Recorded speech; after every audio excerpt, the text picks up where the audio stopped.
All right, here we go. Episode 29. We are flying.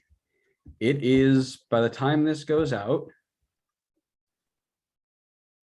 this is going to be on the 8th of December, which I believe, is that MLS Cup final? No, the 11th is, right?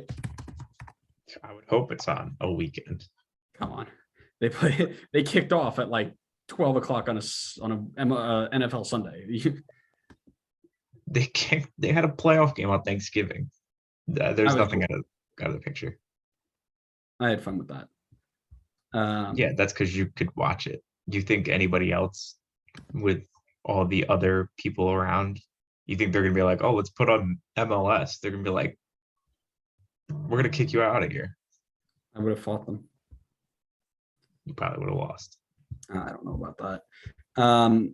Hold on. Yeah, I can't find I can't find the date. Anyway, doesn't matter. Let's stop waffling on. We are here. Oh, MLS Cup is the 11th. Yep, it's the 11th. So this will be going out right before MLS Cup final, which means,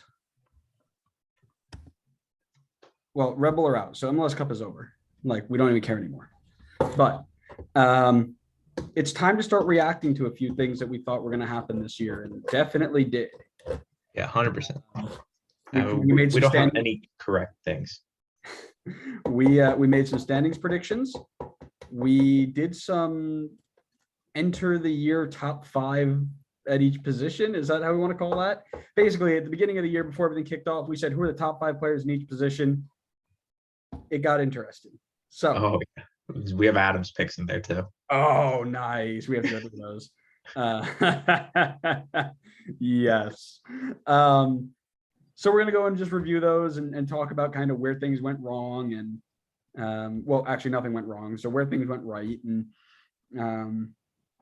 then review some of our predictions for standings as well. So before we get into it, obviously Scarf of the Week kicks off. What do you got? The only other scarf I have here. Ew. Might as well toss that in the trash. 1 city, 9 clubs in our group. We're the least 1 city, out of all. 0 stadium. 1 city, 0 stadiums. We're the 9th club in our organization, and we're sharing a stadium with our rivals. Up the future Jerseyans. I'm hoping that at this point, we're recording this 2 weeks early, so I'm hoping that at this point they're still around. But I got the Portland scarf out, rocking for them. They made it to the conference finals, the first team to book their spot in the conference finals.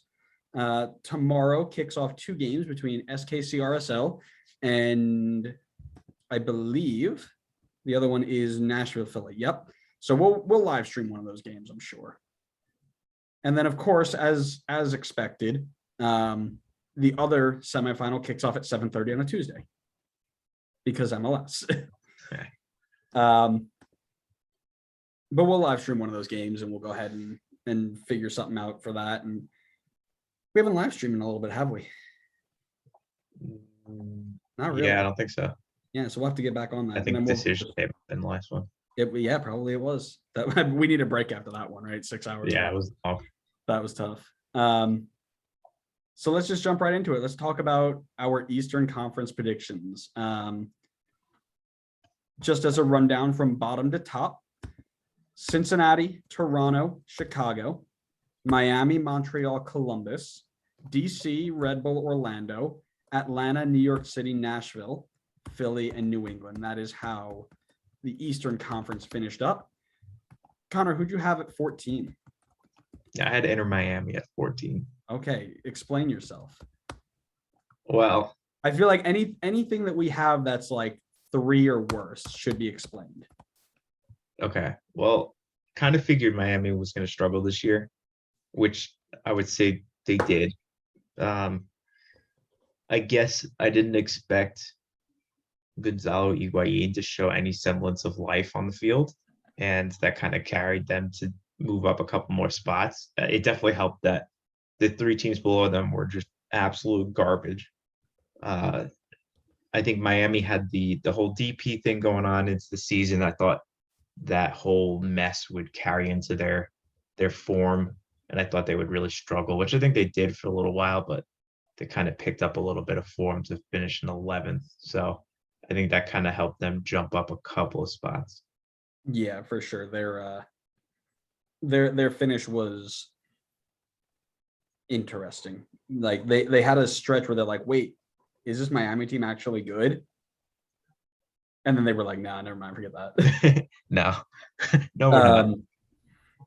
My 14th place, Montreal. I was off by 4. And this came strictly off of Thierry Henry leaving right before the season started. And I wasn't sure that Wilfred Nancy would do a job. They also signed Kike Struna, who I hate. So I figured that there was a whole bunch of things going wrong for them, that they were going to have a very tough year. And it also weighs in on the fact that I really rated FCC highly, which hurt. 13? 13 at FCC.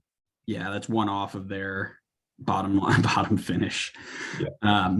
I had Miami. I was 2 off there, so we won't do too much explaining, kind of relatively close. Yeah. In 12th, I put DC. That's off by 4. They were in the playoff hunt. Benny Ball had just died. RIP. RIP.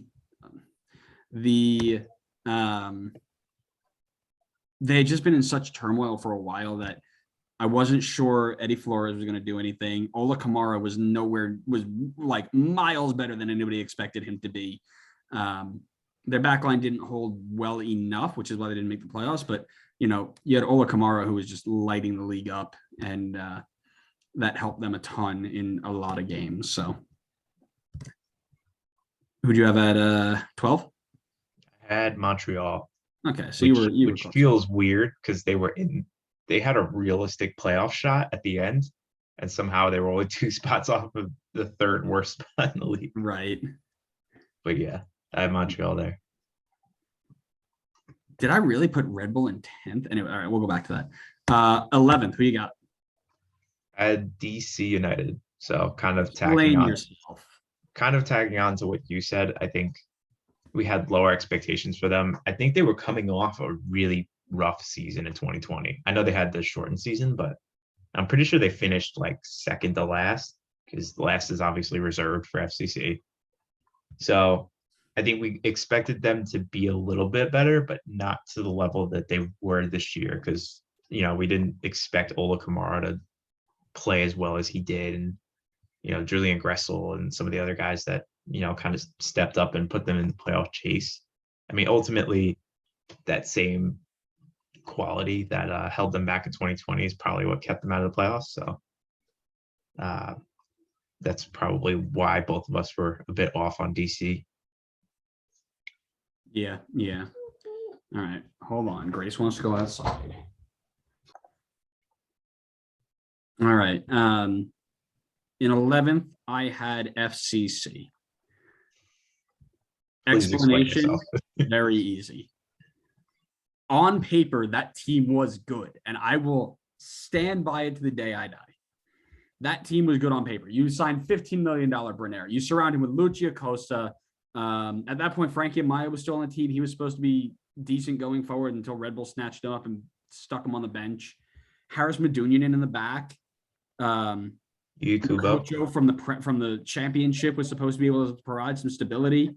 Zico Bailey, their goalkeepers had been there a few years. You figured they'd be somewhat decent. They get Kenneth Vermeer. There's so much that the team should have done better and didn't. They let me down. Just going to leave it at that. I guess here's what I'm going to do. I'm going to run through the rest of my list, just bottom to top, and then we'll just start talking about teams that we missed really badly. We won't go step by step. Okay. So for me, real quick, Montreal last, Miami, DC, Cincinnati, Red Bull in 10th, Chicago, New York City, Atlanta, Nashville, Toronto in 5th, Orlando, Philly, Columbus, New England were my teams. What was your rating? So I had Miami 14, Cincinnati 13, Montreal 12, DC 11, at Chicago at 10, Red Bull at 9, Toronto at 8, NYC at 7, Nashville at 6, New England at 5, Philly at 4, Atlanta at 3, Orlando at 2, and Columbus at 1. Yikes. All right, so some explaining from me. Red Bull at 10th. This team wasn't supposed to be good, and for 2/3 of the year, they were not good. This is exactly where they were supposed to finish until somebody was like, yeah, maybe we should be the best team like in history for 12 games. Let's see what happens. So no true. I mean, we didn't know what Fabio or Klimala were going to be. New coach who basically came out and said, if we make the playoffs, it's a miracle. Most of our players on loan. Lots of people who need to learn a system very, very quickly. And no superstars, right? So this team was supposed to be not good.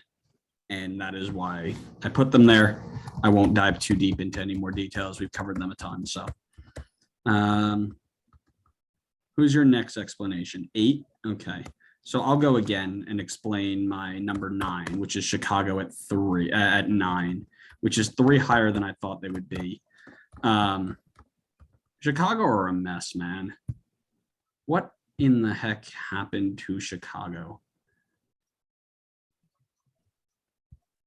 12th, 34 points. Ezra Hendrickson joining on as head coach last night, 2 nights ago. Like, if you look at their roster, right, before the players that they've kicked off, they had Robert Barrich, who was like in the Golden Boot race last year, who is now off. They don't have them anymore. We talked a lot about their attacking front with Aliseda on the wing. You had Madron, who was going to try and pull some strings.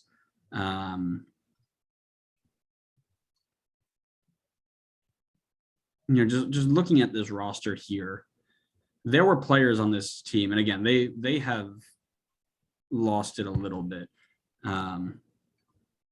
Chicago Fire roster decisions. Because they let a lot of them go, right? Francisco Calvo was supposed to be like their rock. Alvaro Madron, Luka Stojanovic, who was their joint leading goal scorer, both of which were supposed to come in and make a really big difference, with Robert Barrett supposing to lead their line, and he just did nothing. Johan Kappelhoff as well has been out of contract, didn't get re-signed. They are going to be starting brand new all over again. But they made good signings, right? Aliseda last year was hurt and had an off year. He was supposed to step it up. Chinoso Ofor was supposed to split time if Barrich wasn't doing well and he didn't get off the bench, he came off the bench. He didn't get any starts. Sekulic was one of the best outside backs in the league. That's great. Gabby Salina is going to be nice in the future. Tehran was supposed to be good. So was Gaston Jimenez and Marisa Pineda, right? So lots of players who were supposed to be good and fell short. So disappointing for Chicago, but there we are. Number 8, I'll let you explain Toronto at 8. Yeah, so Toronto, I think we expected them to take a step down this year from finishing in second last year, but I didn't think we expected them to fall off as much as they did. Obviously, since they finished in second last year, we kind of had some expectation that they'd be able to hold some bit of form going into this year, but I think their age really showed and their lack of depth. And that bad start to the season under Armas was just really unrecoverable, even when they brought in Soteldo. So I think what they really got to do is start to rotate out these old guys and start to rebuild. And I think that's what probably Bob Bradley's going to do for them. So it'll be interesting to see how Toronto shape up going into this year. But I think the reason why we had them a bit higher is just because they had such a strong year last year while they still maintained like most of the team. So that's my reasoning as to why they're 8th. Yeah, I get that. I had NYC at 8, and this came strictly from not believing that Tati Castellanos would be Tati Castellanos of 2021. No Hebert. They let Matricia go on loan and walk. Maxi Morales was in and out, and Tati Castellanos was really hit or miss. He was either really good or really bad in 2020. And I was kind of banking on him being not so great and them not bringing in the right people to help him out. And it'll be interesting to see where they go from there because he's going to leave. He's too good for the baseball stadium. I think he knows that. I think a lot of people know that. So it's going to be who is their next person in. Hebert hopefully is healthy because I like watching him play, but they're going to need some more depth there. But yeah, my pick at 8 for NYC was strictly on them being really short on their reserves for striker and even in the back line. And the head coach basically saying that this team sucks and he needs more money. You had NYC at 7. Yeah, I don't really have much to say on NYC and Nashville. I mean, I predicted them in the playoffs, so they just finished a little differently at the end of the year. I think they were both obviously both lived up to playoff quality, so I don't really have too much to say on those two. I see you. Mine was Nashville at 6, and the only thing I need to add there is, again, this is a very well-coached Gary Smith team, and Hani Mukhtar was a breakout guy that I don't think we were expecting to break out. But MVP seasons get you good finishes. So, Toronto FC at 5 for me.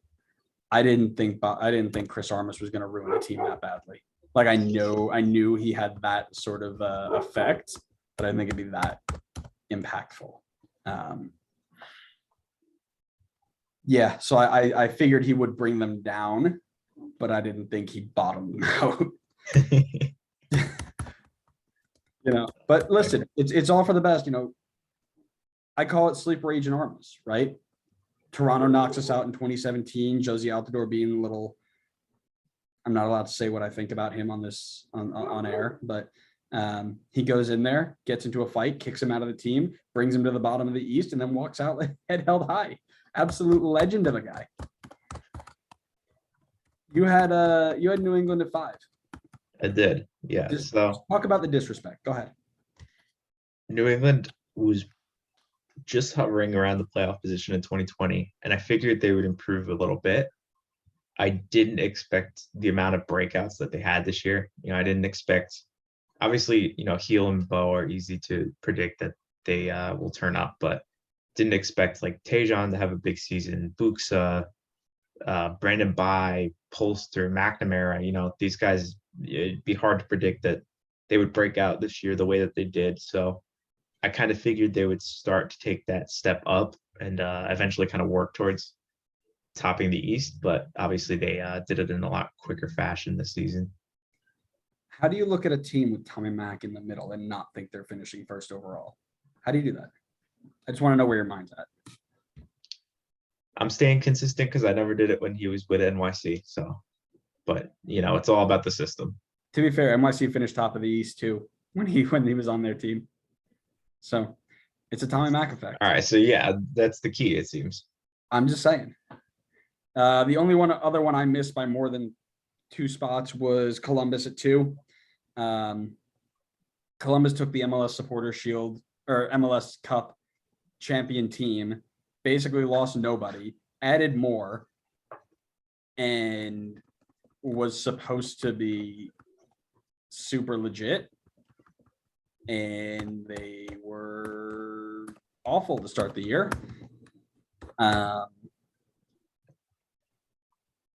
Yeah, that's kind of all I have to say about that. They just weren't good. They dropped the ball on what they should have been. Maybe I'll let you add on to that after you explain Orlando at 2. Go. Yeah, I don't have a ton to say on Orlando at 2 because, for 90% of the season, they were in that 2-3-4 conversation with Philly and Nashville. But I think, there was a very decent chance that they could have finished second. I think that they hit a bad run of form at the end of the season, and that's what dropped them down to 6th.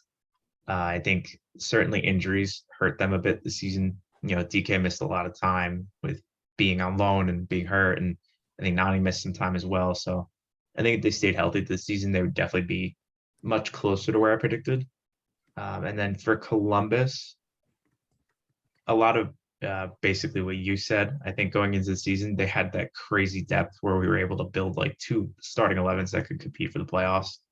So we had like high expectations for them, but obviously they had a lot of injuries and other things go wrong for the team this season, including that slow start that you mentioned, and they just never really recovered to the level that we were expecting from them. I think once Zelleran started to play a lot better, the team played a lot better. So I kind of feel like a lot of it is riding on him to perform, and then the rest of the team kind of like follows suit. So if he carries his end of the season form into next season, wouldn't be surprising to me to see Columbus finish where we predicted them for this season. But as in regards to this season, I think we just looked too much on paper as to like the names, and I guess not too much into how they would work together. Yeah. Like I said, they had 4 players below their MCL or ACL. Artur, Perry Kitchen, Aiden Morris, and Molino. So again, I get it. But even then, right, you should have enough there to make that work. I don't know. I think it's poor, but that is the Eastern Conference.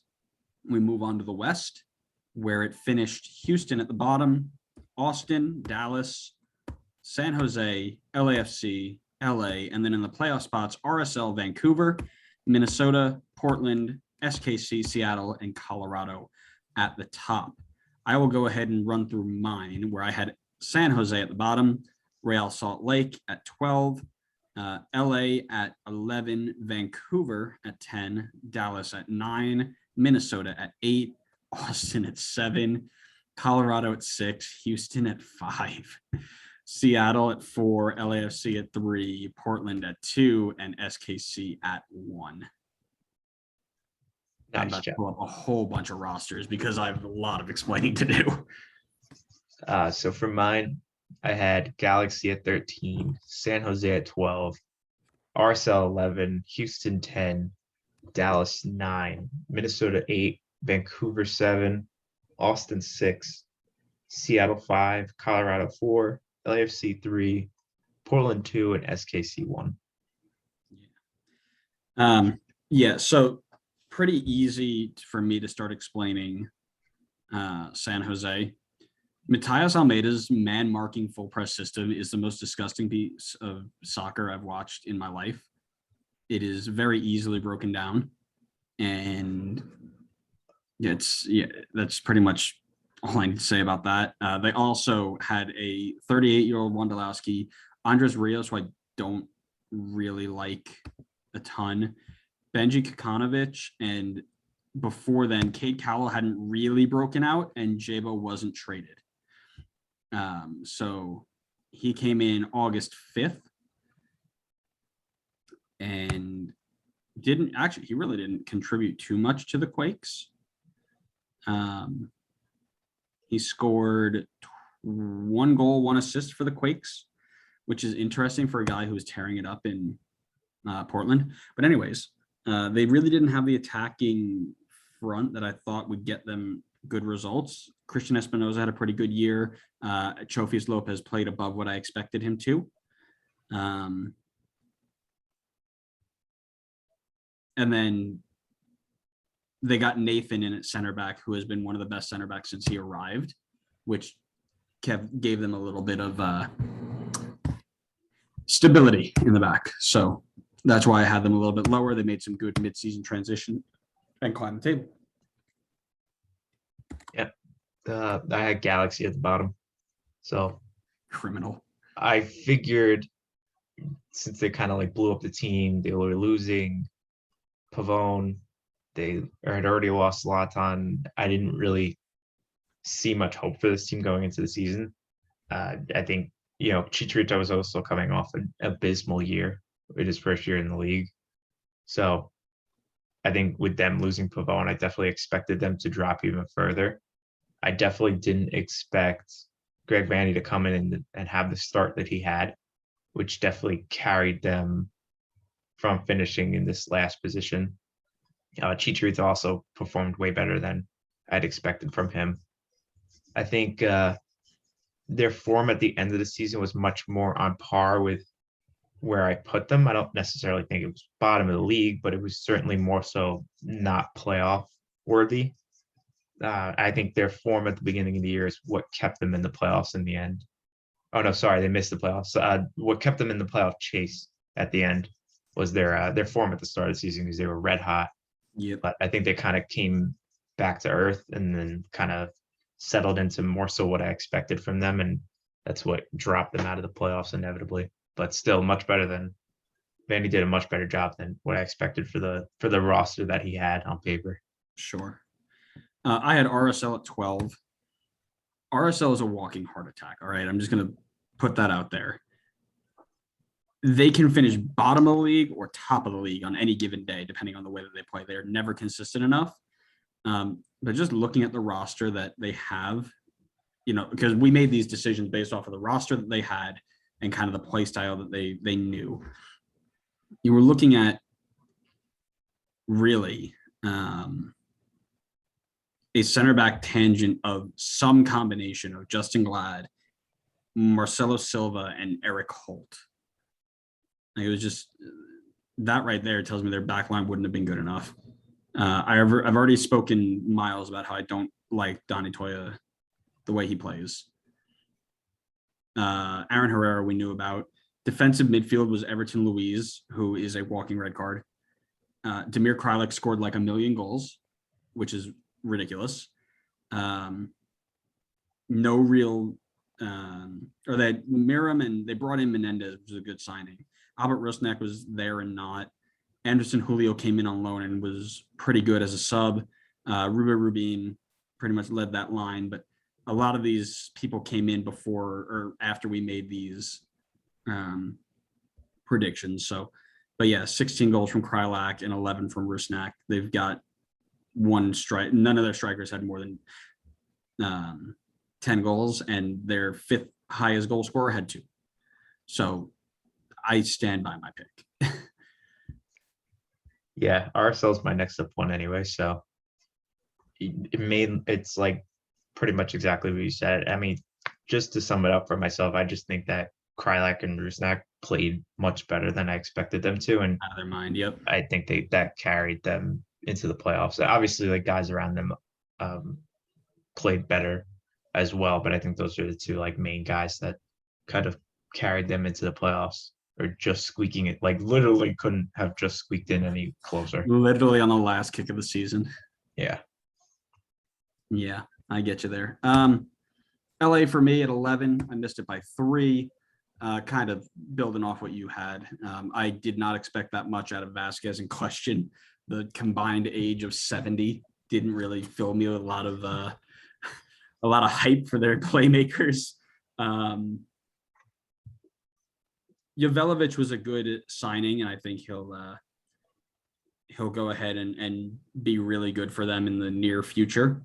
But again, before he had come in, it was either Chicharito, who had an awful year, or Ethan Zubak, who apparently is not wanted anymore. So Kevin Cabral was okay. Grand Cyr was okay.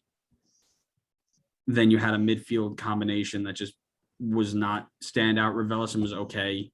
Again, if those guys start playing the way that they should play, they'll be pretty good. Jonathan Bond played out of his mind, and not having Derek Williams for half the season because he basically broke Andy Polo's leg hurt, but didn't hurt that much. At 10, we got. Yeah, I'm just gonna let you talk about Houston. No. I'm not even gonna say anything on that one. Stop.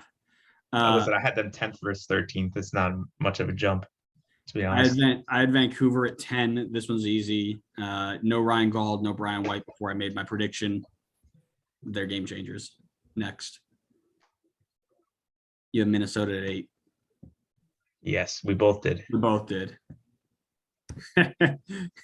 Hello, Minnesota fans. Good to see you again. Yeah, I feel like when we were doing I think it was like our off-season grades, I think that's what really drove our decision to put Minnesota out of the playoffs Yep. because it just looked like they just kind of blew up their roster. Like Yeah. Kevin Molino is gone. Um, who's the striker? I'm forgetting that they let go. Amaria. Yeah, they let go of Amaria, and all they had at the time was Juan Agudelo up top. They didn't even have Ramon Avila at this point, so we really didn't have a lot of expectation in terms of where their goals were going to come from. And I don't think they didn't have Fragapane yet. They didn't have Unu yet. So it's kind of hard for us to not place Minnesota correctly when two of their most influential players this season came in after we made our prediction. So Correct. I'm going to say we were definitely justified in putting Minnesota 8th. If not, that was generous. Correct. I completely agree. Talking about generous, Austin at 7 or Austin at 6. Yeah. I don't know what they look good on paper. I don't know what went wrong. So to me, I think we both knew that they were going to struggle with the attack, right? Your attack was made up of Aaron Schoenfield, Danny Hosen, and John Gallagher, pretty much. And then you had like your wingers, Diego Fagundes, Redes, Dominguez. Right. And you figured that while they didn't really have a striker, you could have at least gotten something out of your wing play to create. And their back line was pretty good too. You know, you're looking at Alexander Ring, Nick Lima, Kolmanek, who was pretty good. And then Beasler, who is retired now, Cascante, Romagna, and Brad Stuver in goal. Like on paper, that back line was good. Yeah, it was solid. I think we also expected them to make another signing. They had DP spots open. We knew that they were going to make at least one more, but we just thought it would come sooner than midway through the year when everything was all lost, right? Yeah. So, yeah, it's, you know, and it looks like a few of them were on loan, so they might not get them, might not get a few of those guys back. We'll have to do another roster analysis later on. But yeah, not the worst team in the league, so good for them. At 6, I also had Colorado. I still stand by this. Made the playoffs, great. This Colorado team was not good. Like, yeah, they finished first, but they weren't good. They benefited from the better teams being hurt and or playing underneath their ability and them just playing to their standard, right? Like, I like to look at their fixtures and kind of see a trend here. They just got hot, if I remember correctly.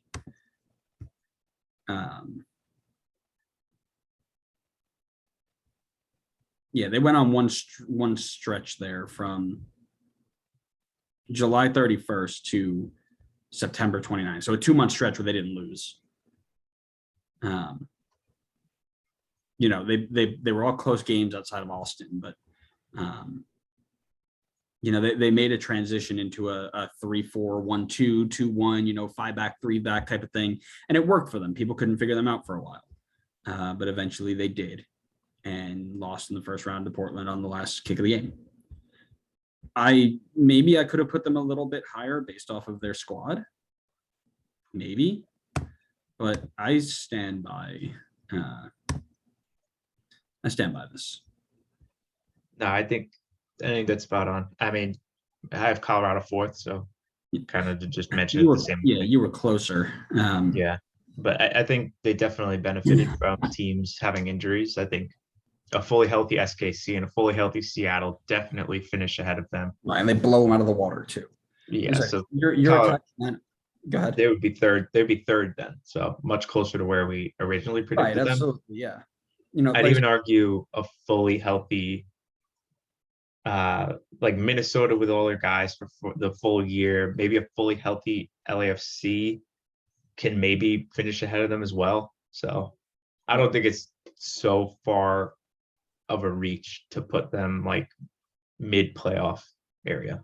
Yeah, no, I agree. Like I said, you're looking at Dominic Baggio and Diego Rubio. There are only two strikers with Michael Barrios, who played like 3 times in 2020 and got nothing. So he blew up. Jordan Lewis, who only plays well when Bob says, no, you can't play for the national team. Eunice Nomley, who was hurt. I guess Bob's making the decisions now. Bob, who did I say? Bob Bradley? You said Bob. Yikes. I've got the MLS website up next to the other one here, and it's talking about Bob Bradley to Toronto, so that's why. But Greg with 9Gs says, no, you can't play for the national team. He's like, all right, bet I'm scoring a hat trick. Let's go. Mark Anthony Kaye was also a great addition for them. That was made after we had made that decision or made that prediction. And Kellen Acosta playing right back is the big brain move of the 21st century. So, yeah. And apparently William Yarbrough decided to play as a decent goalkeeper for once. So I stand by my decision. I'm probably putting him back there next year. Fair. Spoiler alert. All right. You had Seattle at 5th. Talk about it. I was worried about their depth this season. I didn't think that guys like Kellen Rowe, Jimmy Medranda would step up the way that they did.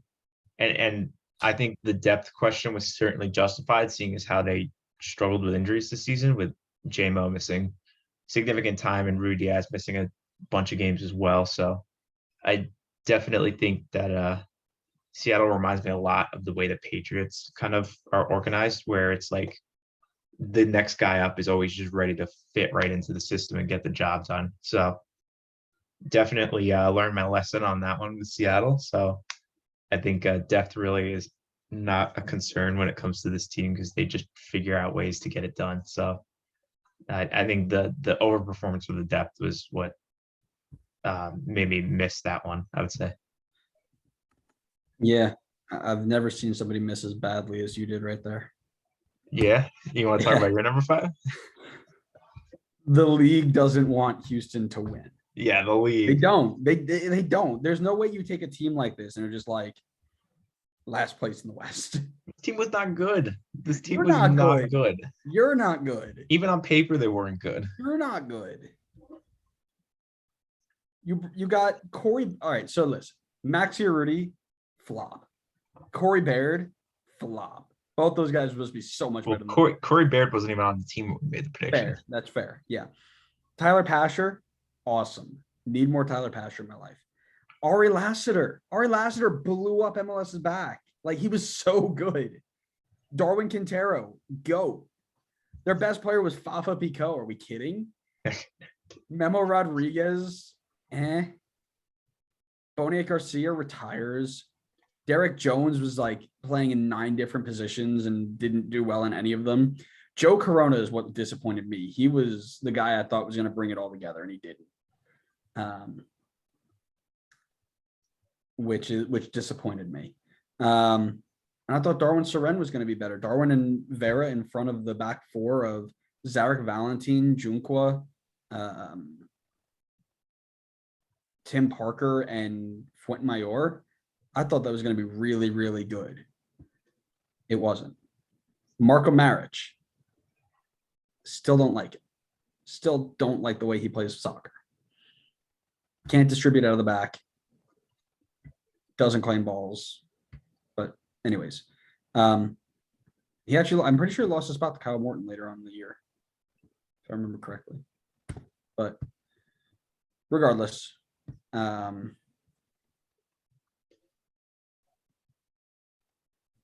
yeah, I missed. I'll just put my hand up. I missed. Sorry. I will consider heavily the decisions I make next year. Yeah, don't miss like this again next year or you're kicked off. Stop. You'll be so far gone. It's unbelievable. I should wrap it up. We both got the same number 3 here. So yeah, LAFC to wrap up the Western Conference. Injuries and the loss of Diego Rossi. That's pretty much where I'm going. And no defense again.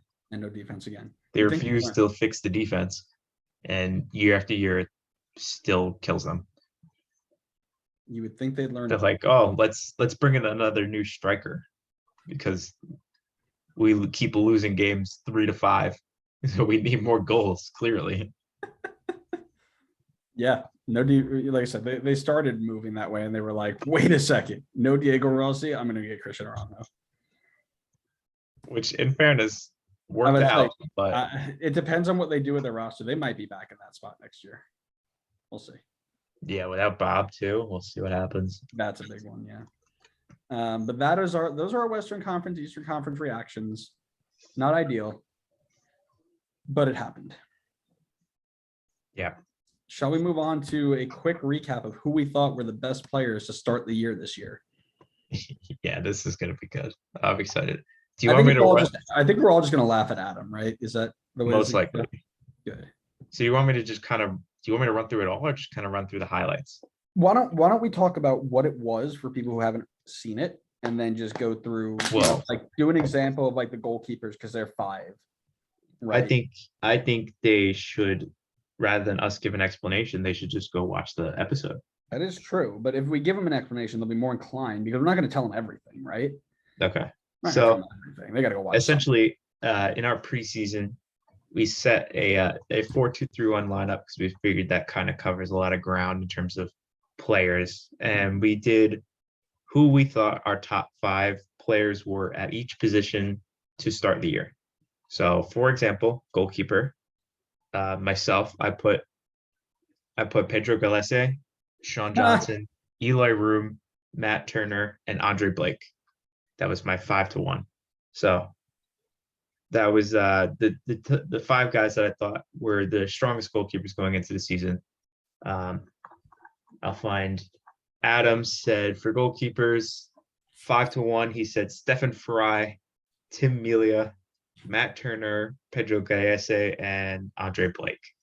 Okay, that's probably the best prediction he gave all year. Andrew said Stephen Fry, Sean Johnson, Matt Turner, Pedro Galese, and Andre Blake as well. Yeah. So goalkeeper wise, for anybody wondering, it's season 2, episode 6. Top 5 players at each position. Yes, season 2, episode 6. So I think I'll kind of just take a look through the lists and see if I can find like. Can you share your screen so we can see it? Sure. I mean, you have that. You want me to just give you the link to the? No, I want the people to see it. Oh, you want the people to see? The people to see it. Hold on. I'm holding on for dear life.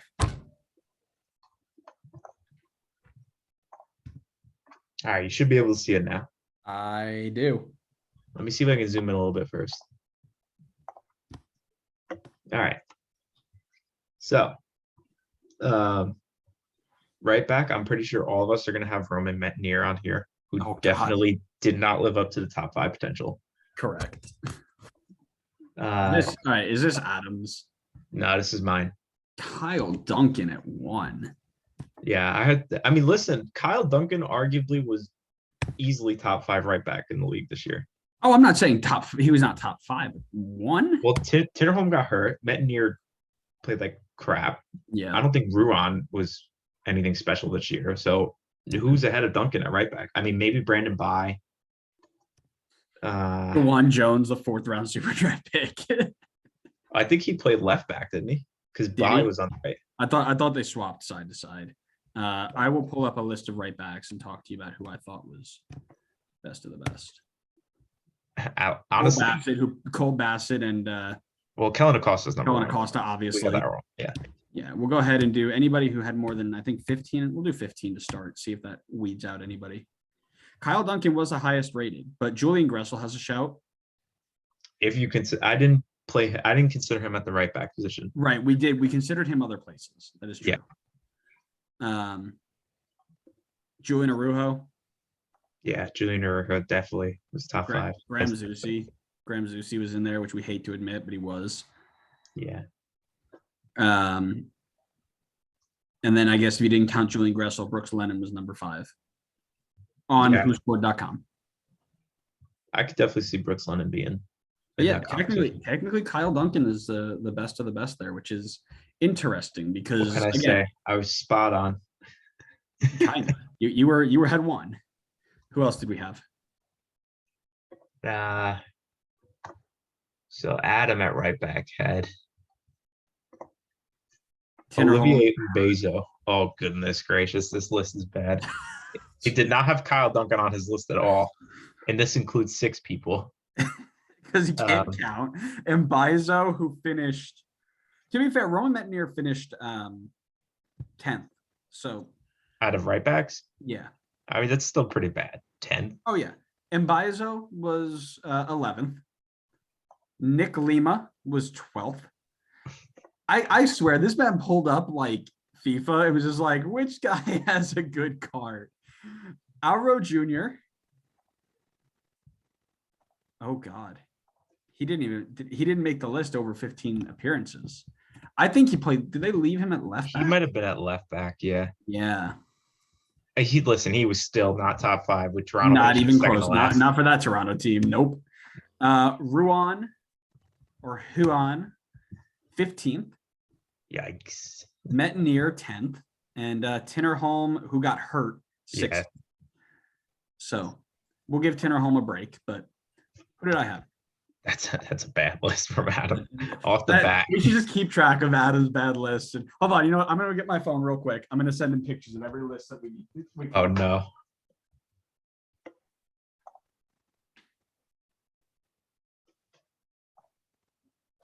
All right, let's get going here. We're gonna go over to the DP pod hosts. Send a nice quick picture here. Adam, are you kidding with this list?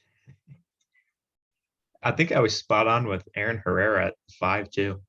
Aaron Herrera, not a bad shout, but he finished 7th. So yeah, not a bad shout. I think that was a sneaky one. I gave you grief for that, but I'll give you the respect. I wonder if we're looking at different things. I see him at 6.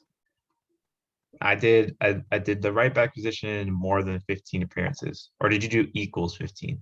I did more than it's 15? sorted by more than 15. It's sorted by rating. What's your top 5? Duncan, Gressel, Zusi, Bai, and Araujo.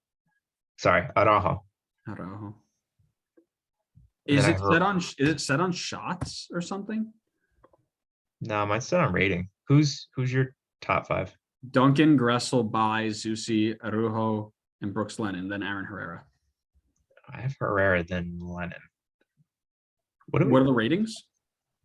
Oh, wait. My things, I think. Oh, no. I don't know if mine's including the playoffs. Hold on. Oh, you might be in playoff mode. Yeah. If you go up to the top to say Major League Soccer 2021, Major League Soccer, Major League Soccer playoffs. I just changed it. So let me pull up. That way I can just match it along. Okay. While you do that, we should take a look at my right backs real quick. 1 second. I have it right here. Okay. I got it right now. Okay. All right, cool. My right backs. Oh man, I had notes on notes on notes. Oh, you got Tajon in there. Even though he's not technically a right back. Even though he's not technically a right back, fight me. Huan. Okay. Tajon, I think it's a great shout. Richie Larea.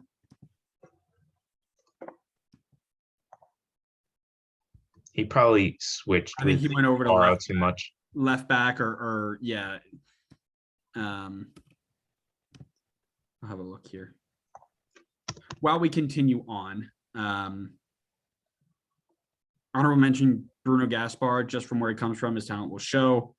That didn't really pan out. Metnier, that was a good skip. Leardom, I think he was still in Seattle at that point, so I get a pass for that. So I lowered it to 10 appearances, more than 10, and Richie Larea is 22nd on the list. Oh and gosh. Oro is 27. Oh gosh. Well, Toronto FC did have a nightmare. I might take the time after this is done and just find where everybody's placed and see what we average for each position. Yeah, we can do that. And then we'll tweet about it or something. I'm sure. Cool. All right, center backs. I'm so excited for this one. This is going to be abysmal. I love it. All right, so let's change our settings. I'm going to bring this up to 20.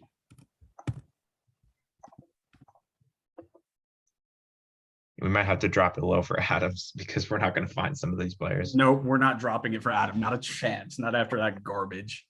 All right. So my top 10. So I got Matt Hedges at 10. Matt Hedges at 10. Did he even play this year? Who knows? He's on that random team. Yeah, I don't think he's on a real team. Hold on, I'll see if I can find him. Yeah, I don't see him so far. You keep going. I'll see if I can find him. Yeah, I don't have a Matt Hedges here. Did he just miss like the whole season? This is literally Dallas in a nutshell. Like Matt Hedges could have missed the entire season. We had no idea. Nobody would have known. I'm telling you, dude, that team doesn't actually play games. I'm really starting to he played 16 games with 4 sub appearances. I have my rating set to more than 20, so that's why I don't have. I have 15 and I still didn't see him. Unless they just missed him. He had a rating of 6.53. 6.53. Okay. Yeah. So he's just way down here. Yep. Iko Para got cut halfway through the year. Yeah, that didn't work out. Donovan Pines will never put a men's national team jersey on for the rest of his life. Nice. Oh, I found Hedges. Hedges is 51st. Let's see if I can find Donovan Pines. Donovan Pines is probably not that far from there. Oh my goodness. Where is he? Oh, he was 9th. Donovan Pines was 9th. What? That's wild. No way. I think you're just basing it too much on how he did for the men's national team. I have Aaron Trusty at 9. I have 15 appearances on because he only had 16 appearances. Well, that's the thing. You can't just say he's 9th when he didn't play half of the games. I could do whatever I want. No, you can't. It's my podcast. So not rated, not rated, not rated. Maxime Chanot, 23rd. Third. That's surprising. I kind of thought he would. Aaron Long got hurt, not rated. Louis Binks transferred halfway through the year. This is a great list. Eddie Segura. Probably hurt. Don't even think he played 20. Yep, I don't think he made 20 either. Yeah, he didn't make 20. Okay, that's good. Also not on the list. I have not had a single player on the list so far. You got Maxime Chanot, 23. Oh yeah, Maxime. Okay, so then Yamar at 3. He's definitely on there. He's 2. Yamar was 2. Jonathan Mensah. I think also not on the list. No, he was 17. 17. Wow. And Walker Zimmerman was 1. So you got 1. Woohoo! Yeah. I've got back-to-back. I got the top position right on both so far. We didn't. Oh wait, we didn't look goalkeeper. We didn't go through the goalkeepers, did we? Come on, Andre. Oh, Matt Turner, get out of here. Boo. I had joint second. I'll take it. Maxime Crepeau, Andre Blake, Steve Clark, Jonathan Bond. I think they're still shafting my boy Carlos Cornell, but whatever. There's no Joe Willis on here either. Joe Willis is 12. Joe Willis is 12. Cornell's 16. David Ochoa. Dude, all 3 of the Golden Glove winners are on the second page. WhoScored wild and out here. You should take notes as to where these players are as we go through them. Just little dash and then the number. Okay, yeah, that's a good idea. I saw Gillespie. Gillespie was 17. Yikes. Yeah. Sean Johnson, 9. Eloy Room. Oh, that's bad. He probably didn't even make 20 appearances. Eloy Room was 20th. Yikes. Matt Turner was 1st, and Andre Blake was 3rd. Okay. Want to go down to the other goalkeepers, and we'll just update that too. Yeah, let's just see if there's any different, and then I can add any other ones later. Okay, so Tim Melia. Melia was 18. And Stefan Fry. Stefan Did he even get enough? Yeah, he was hurt. Didn't make it. NA. Very professional podcast we are here. Just making things up as we go. Turner was 1. Yeah, I'll add that in later. Just so we can save some time. Right back, Duncan. Kyle 1. Yeah, and we'll change this to 15 because right backs get moved around a lot. Yep. I was 1. Tinnerholm was NA. 16. Oh yeah, Tinnerholm got enough appearances somehow. Yeah. That's surprising. Tinnerholm got hurt halfway through the season. He made 21 appearances. Metnier was 10th. 10. Okay. Ruan was 15. Aaron Herrera 7. Okay. Oh, we're gonna have to do all of Adams from scratch. Yeah, I know. All right, so Tinnerholm. Oro, So Auro Jr. was 27th, I think. no, he's NA because we capped it at 15 appearances. He didn't make 15 appearances. Oh yeah, you're right. Yeah. NA. Nick Lima. Lima was 12. Nick Lima was 12. And Bizo 11. Duncan. Okay. Yeah, I fell out the rest. It's actually not as bad as I had originally thought. Well, it's bad because Nick Lima only made 16 appearances. Like he played half, like one game more than we needed him to. You can just take my notes out if you want. Tajon Buchanan, I don't think he classifies in this as a a right back. So it's kind of a weird one. Yeah, you weren't really wrong, but it's just the wrong position. We'll talk. Well, when we come across Tajon, we'll go ahead and see what his rating is, and then we'll compare it to the other one, see where he would have fit in. All right, Richie, I think was NA. Richie was also NA. The rest we've had already. Okay. And all then right, goalkeeper. Go ahead. Oh yeah. I think you had everybody we've covered already. On there. Yeah. Okay. Good. All right. So now we go into center backs. Or did we do? Yeah, we go center backs for Adam. I think we were. Oh no, we have to. Well, we can. Yours first. I'll write the numbers next to mine. Yeah. Matt Hedges NA. Icopara NA. They're all gonna be NA. No, not all of them. Icopara NA. Donovan Pines NA.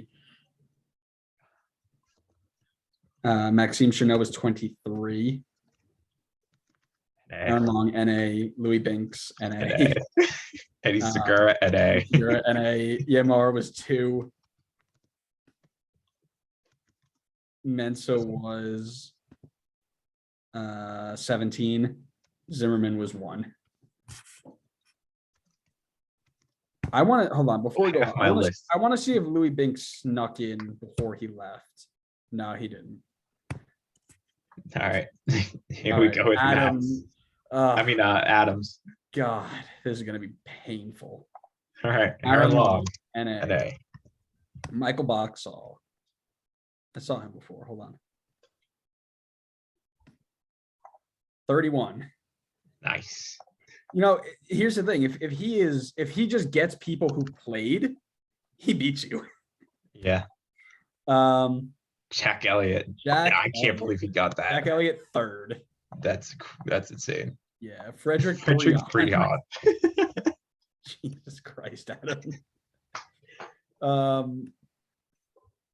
Frederick Briand, NA. Miles Robinson was a good one. Miles Robinson is 5. Punchek, NA, like 900 times. That man didn't step the field once. LGP, hold on, he's on here somewhere. Is he not on here? Did he not play for Miami? I feel like I didn't hear his name at all. No, 18. He made 30 appearances. You didn't hear his name because his team's awful. Yamar was 2. Walker Zimmerman was 1, and Iko Para 0. Yeah, he had less NAs than I did. Mm-hmm. But he messed them up bad. Like my NAs were at least towards the bottom. Yeah, the difference, we're gonna have to make NA equal 100 or something, and then do a difference of what we've got. Roberto Puncec deserves an NA of 1,000. Yes, that's just so bad. He had no defense to it. He was like, "Yeah, I'm putting it on there." It's like, why? He's like, "I wanted to." I'm definitely gonna have to cut this audio a lot, but that's fine. I can cut out the number adding and stuff. Yeah, well, it's good because we're gonna have 2 weeks to do it. So, we covered Matt Hedges already. Matt Hedges, NA. Henry Kessler. Let's go. That's pretty good. He was 8. 8. Get in, Henry. Louis NA. Debasi. I like Debasi over Boxall. I said Debasi over Boxall. and over Opara. So that's 21. Yamar Andrade, 2. Jonathan Mensah, 17. Alexander Cayens, that's a great one for me, 13. LGP, 18. Aaron Long, NA, but he got hurt. And then Walker Zimmerman was 1. What's up? What's up? What's up? What's up? Yeah, you definitely had the best center back ones. I've done well there. I've done well. Left back. To left back. Back down to 15 appearances. drop that back.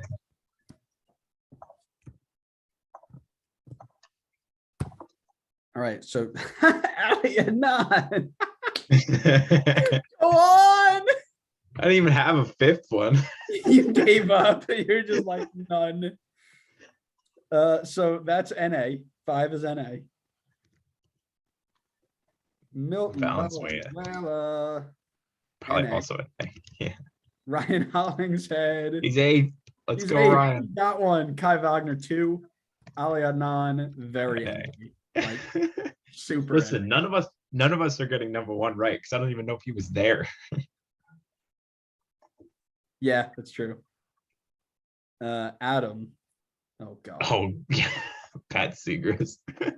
8. NA 2. Played the USL and got cut. Another Yeah, NA. we should have known when we had Patrick Seegers and Fontas or Puncec in that grouping that he was on his way out. Chase Gasper, 11. Sam Vines, that's so rough, man. If he stays, he's got to be up there. Hey, rules are the rules. It's NA, I know, but that's like a good NA. Like if we're doing ranges of NA, like Puncec is 1,000, he's like 6. Ali Adnan, NA, Milton Valenzuela, NA, Kai Wagner, 2. Nice. Defensive mid. So I'm gonna mix. You want to keep it on 15? No. Because they move positions around a lot. Yeah. Actually, yeah. If we just hit D mid and go to 15, it gives you a pretty good list. So. Yeah, I think so too. Because we did one that was a number 8, right? We did like a pure. Yeah, we did a pure number 8. So. Yeah. All right. So Diego Chara was 2. I'm sorry, I went the wrong way. So you put João Paulo in there. So we have to bring the center mids in here. okay, that's fine. Let's just do that. If you did that, João Paulo was 1. All right. So center mids and defensive mids. Are you still keeping it at 15? Yeah. All right. So João Paulo was 1. James Sands. James Sands isn't on this list. He didn't get enough appearances. I think they probably classified him as a center back. Oh, that's gross.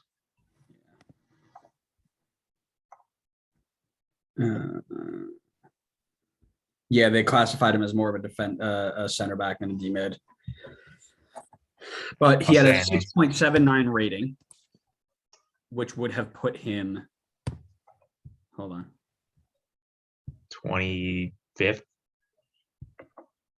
It would have put him 20. Yeah, you can put him above Judson. Wait, hold on. Where's Judson? I know you had him in this list. No, we talked about it. I took him out. I know you did because I yelled at you for a very long time about this. Artur NA because he got hurt. Alex Ring 13. And Diego Chara 2. I'm sorry, no, Diego Chara then drops to, if you bring in all the regular midfielders, 22. All right. Maybe we'll do these center mids as well. We could just knock that out. Yep. Jack Price, 5. Christian Roldan. I don't know if he's going to get enough here because I think they considered him like a cam. Probably. Let me double check here. If we find his rating, we could just do the rating thing again. Yep. Christian Roldan was considered a right midfielder. What? No, Cam. Overall ratings 7.21. But So he was fourth. we'd have to take out a 7.35 for being a left mid and a bunch of 7.15s for being an attacking midfielder.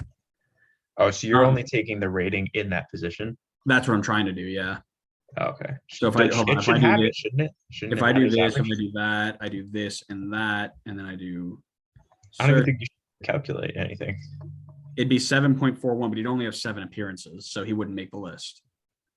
All right. So you want me to put NA? I'd put NA there. It's arbitrary, but yeah. Jamiro Montero was also an attacking mid.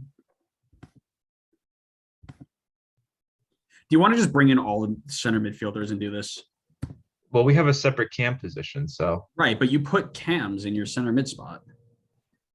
I didn't expect Roldan and Jamiro Montero to play cam. Yes, you did. What? I'm gonna fight you. You didn't put them in there, I guarantee you. You didn't put them at cam. Jamiro Montero, Cape Verde. Would you consider Montero and Roldan at the start of the season to be central midfielders, an 8? Roldan, yes. Montero, no. I'm pulling up your list. If you put Montero there, we're counting it. Oh, look at that. It's center mid. Ah, Montero. Stop. Why don't we just take their ratings then, and we'll take the full rating for the player and just factor it in here. We'll just put them in where they would fall. Okay. Jamiro Montero would be a 7.01. Okay, so he would be 8th. Okay. And Roldan was 4th. So Roldan is 4. Montero's 8. Atuesta. Did Atuesta play? Oh, he's Yeah, third. he was 3rd. Nice. Nagby. Nagby. 23. 3rd. Yikes. Which He's is weird. doing well. He was really good. All right. Adam. Oh, God. Favorite part. Dax McCarty, 24. Dax is 24. Wow, almost better than Darlington Nagby. Yeah. Ozzy Alonso. I don't think he played enough to get in.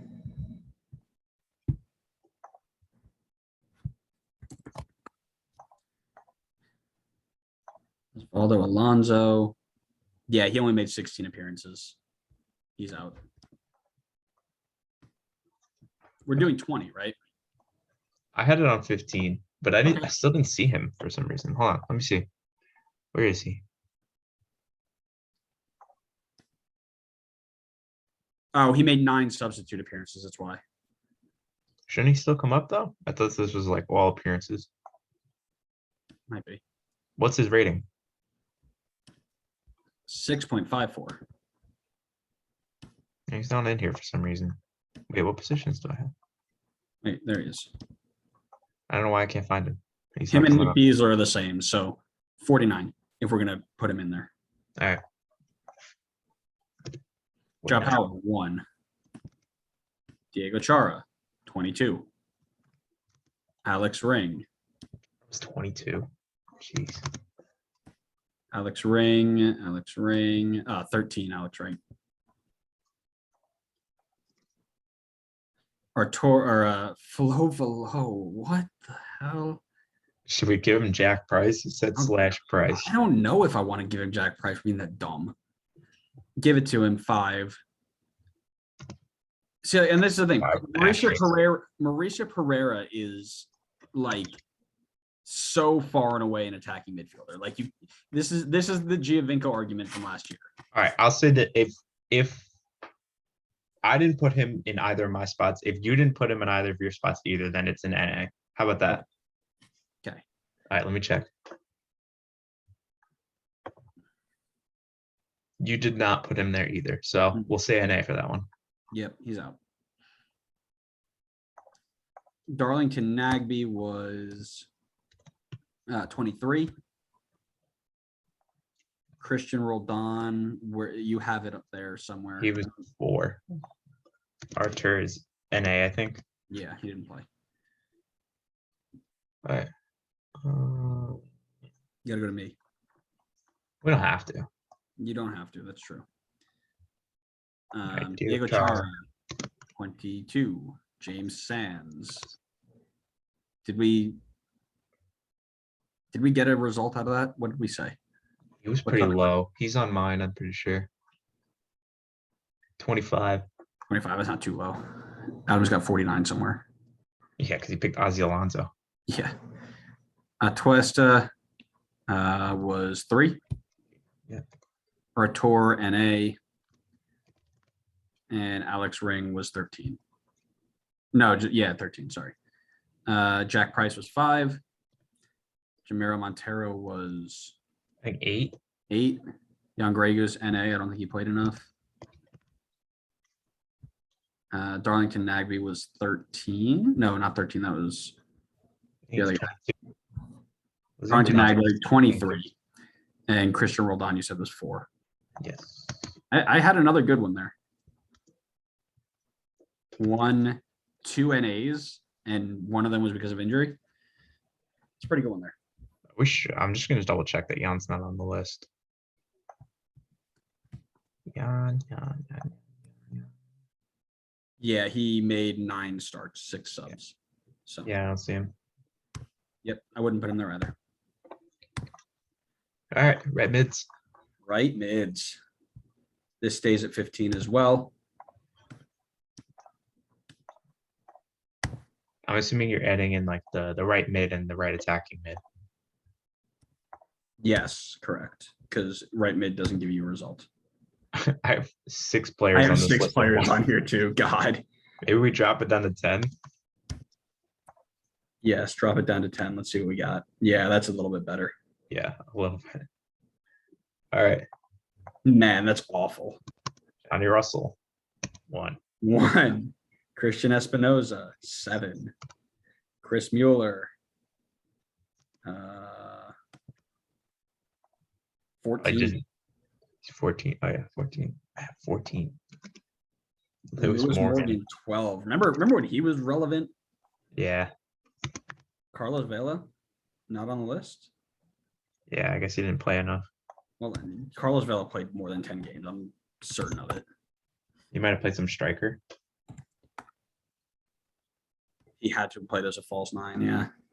Oh, he played 15 games. And they were both as a striker and a right. He played 7 times as a right wing, 7 times as a striker, 1 time on the left, sub 5 times. I don't bring him in, NA. That's fair. He's going to NA a bunch of us, but. Gonna NA all of us. If you didn't put Vela 1, you're an idiot.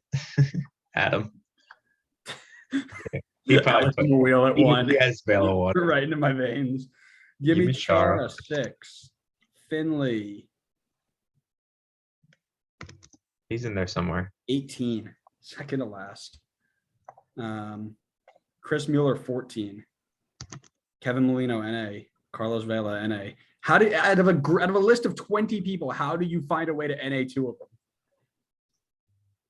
I feel like that's easier to NA, wouldn't it? Because there's a smaller list. Yeah, but you know who's going to be playing in that spot. Anyways. I hope you didn't NA 2 of them. I hope I do too. I'm going to look silly. 1. Johnny Russell, 1. Kevin Molino, NA. Guess who NA 2 of them? Julian Gressel is the one we have to talk about, right? I think we just take Gressel's rating and just throw it into where he would fit here. Yeah, that's what I want to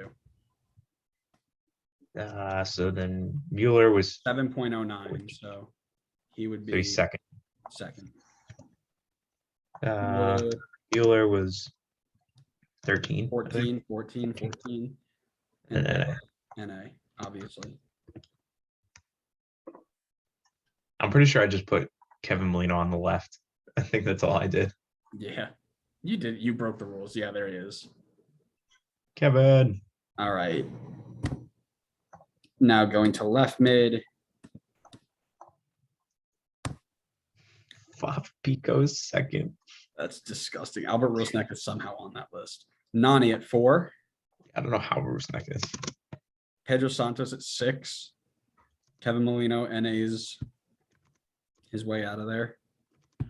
Darwin Quintero, also NA's his way out. And Diego Rossi, NA's his way out, which is rough because he would have been number one for sure. I had 3 NAs on the left mid spot. Nice. I'm not going to say anything because I might have one too now. What is with Sebastian Adam and these slashes? How do we rate this? the average of one, I guess 0 and 0 because Blanco isn't on this list. And Johnny Russell's on the right. I'm giving him. And can we agree on an NA? Yeah, for we that do an one? NA. Yeah. Let me just figure out where he was. So because I'm sure we will get hit. It's a wrong Sebastian Blanco. Damn. You know they said Sebastian Blanco is of Mexican descent on WhoScored. They put Sebastian Blanco as an attacking midfielder. Just a heads up. However, 13. So technically, yeah, it would have been 7.49, which would have been number one. Yeah. What do you want to say? You want to include him? Should we see if you had him? If I had him, yes. Lewis Morgan. He was on the right. On the right again. Adam just making his own rules. And he had a 6.71, which drops him to 12th.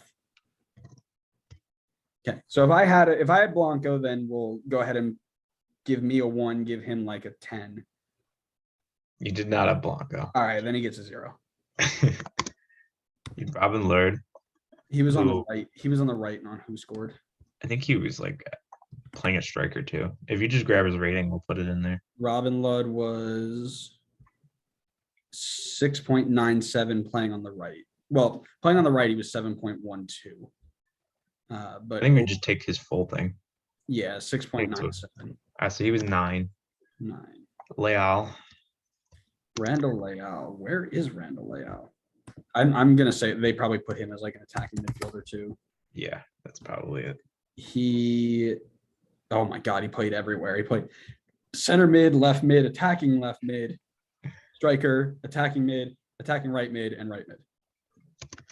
He was the Ryan Hollingshead of.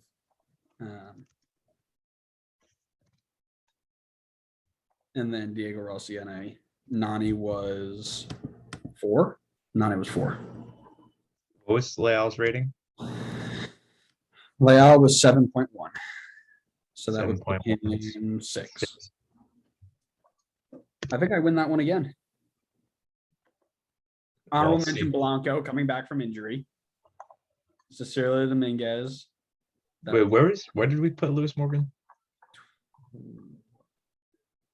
I think Adam has it. 12. Okay. I followed in making up my own rules, apparently. I'm the only one that followed the rules. All right, so Cam. Right into attacking mid. And we're just going to do cams on this one, right? Yeah. And we're going to do at least 15 to start. Yeah, I think that's good. Okay. Where's your cam? Where'd he go?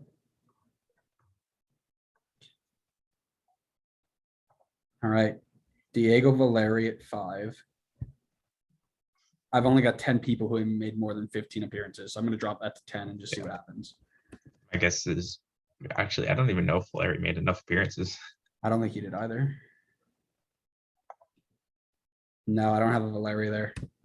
Valeri, NA. Well, do we want to see if he was just playing in another position? I think we still try to keep it at 15. He made 10 starts, 20 sub appearances. All right, I'll put it as an NA. Yeah. And 3 of those starts were at striker. So Emmanuel Reynoso, 3. Nico Ladero. I'm going to say Nico Ladero is not on this list either. I don't think he played much at all this season. No.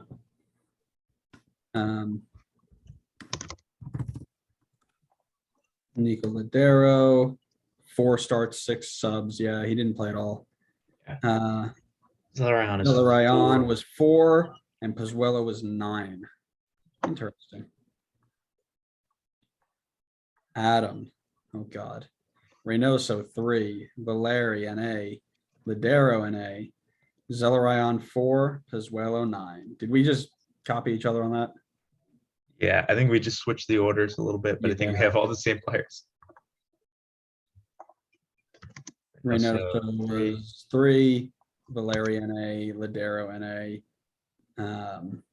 Zelarayan 4, Pezuelo 9. Striker. That's the fun. This is going to get disgusting. We'll do 15 appearances. No, we'll do 20. 20.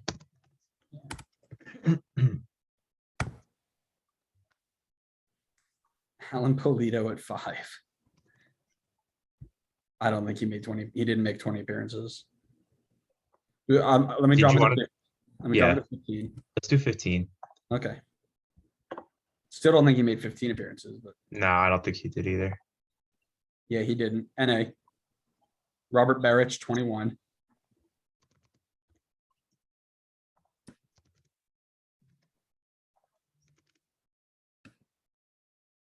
Zardes, 7. Come on, Chiasi. Rui Diaz, 14. Yosef, 10. How is Rudy has 14? He missed the last ton of the season. And also Ola Kamara exists. Yeah, he's 11. Yeah. He was joint Golden Boot. All right. Strikers. Alan Polito, NA. Gustavo Bo, 1. You suck at him. Zardes, 7. Hate that he got that right. Casper Jabilko, 8. Yosef, 10. That's probably the best showing he's had all day. Only because he got Bo. He Yeah. just somehow got Gustavo Bo. And then for me, Jabilko at 8. Barrich at 21. Rui Diaz at 14. Zardes at 7. Yosef at 10. Honorable mention, Brenner. Was DK, literally dead last on this list. Polito, Pato. We've already been here for this one. God, it's so good that I leave honorable mentions for us to laugh at. Well, that's That it. was a long time. Yeah, that's a good little walk down memory lane there. That was fun. We hope you enjoyed our reminiscing at our terrible picks. We're gonna do it again next year, so get ready. It's coming up. It's around the corner. At this point, we've got just about 70 days left, give or take. So get ready. It's coming soon. We'll be back in just a couple of weeks to do it again. Oh, goodness. Oh, I God. can't wait. Brutal. So the next few weeks, we've got the big MLS quiz of 2021, right? Is that the only thing left? And then we'll do an episode on January camp roster invitees we want to see. And then during that short off season, we might do a little bit of Football Manager on the YouTube channel. But other than that, we are winding down, my friend. We'll do probably a playoff live stream here and there. But we won't talk too much about it. Maybe next year we'll go into a little bit more of like game recap stuff, week recap stuff. I don't know. We'll see where it goes. But yeah, just a few episodes left in this season. We'll be pushing closer to 70 episodes at this point, which is pretty good. Yeah. And then we hope you enjoyed. Make sure you're following us on all forms of social media: Facebook, Twitter, Instagram, YouTube, TikTok, all the good stuff where all the cool kids are at. Follow us wherever you get your podcasts so you know when we go live. But until next time, we'll see you on the next episode of the Designated Players Podcast. See ya.